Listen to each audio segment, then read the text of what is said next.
Gwan everybody. Welcome back to the channel. Here we talk about all things Jamaica. We will discuss everything from headline news, entertainment, history, sports, culture and more. So make sure you subscribe so you can keep up to date with all things Jamaica. Today's video will be discussing Jamaica's love affair with skin bleaching. Skin bleaching, it's one of the most controversial and talked about beauty practices in Jamaica. From the dancehall scene to everyday life, bleaching creams and products are everywhere. But the question is, why do so many Jamaicans bleach their skin? Skin bleaching, or skin lightening, is when people use creams, soaps, or even pills to make their skin lighter. In Jamaica, it's sometimes seen as a symbol of fashion, status, or beauty. But the reasons behind it are much deeper than just looks. Let's start with history. During slavery and colonial rule, lighter skin was often seen as more privileged. Those with lighter complexions sometimes had better access to jobs, education, and social mobility. This created a legacy of colorism where lighter skin was valued more than darker skin.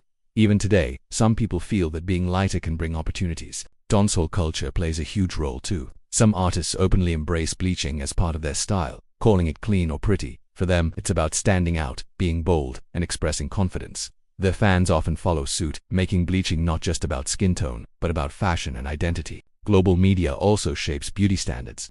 From Hollywood to Instagram, lighter skin is often glamorized.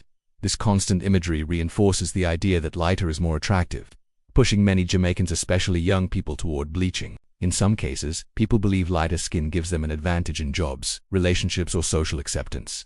When opportunities feel limited, bleaching can be seen as a way to gain an edge even if it comes with health risks. But bleaching is not without consequences. Many products contain dangerous chemicals like hydroquinone or mercury that can cause skin damage, kidney failure, or even cancer. That's why the Jamaican government and health groups have campaigned against it, calling for self-acceptance and pride in natural skin tones.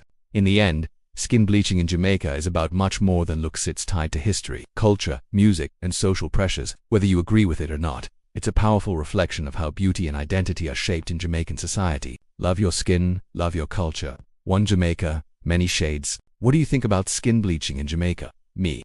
I personally think these skin bleachers look like goddamn duppies ghosts. They are damn self-hating fools. But that's just my 2 cents. What do you think? Drop a comment below, and don't forget to like, subscribe, and hit that notification bell for more videos on all things Jamaica. Thank you guys for watching.